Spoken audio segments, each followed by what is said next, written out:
நபிகள் நாயகம் ஸல்லல்லாஹு அலைஹி வஸல்லம் அவர்கள் என்றைக்கு மரணித்தார்களோ அதை பிறந்த தினமாக கொண்டாடக்கூடிய ஒரு முட்டாள் சமூகமாகத்தான் இந்த சமூகம் இருந்து கொண்டிருக்கு. நபிகள் நாயகம் ஸல்லல்லாஹு அலைஹி வஸல்லம் எப்போ பிறந்தாங்க? வரலாற்றை நீங்கள் எடுத்து பாருங்கள்.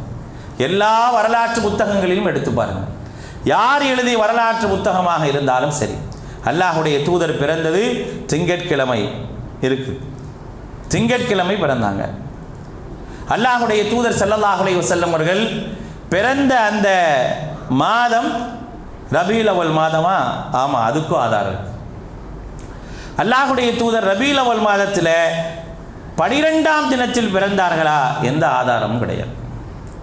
அவர்கள் 8 அல்லது 9 அல்லது 10 இப்படி ஏதாவது ஒரு நாளில் பிறந்திருக்கலாம் என்றுதான் வரலாற்று ஆசிரியர் குறிப்பிடுகிறார்களே தவிர யாருமே என்ன செய்யல, ரபீல் அவல் மாதம் 12ஆம் நாள் பிறந்தார்கள் என்று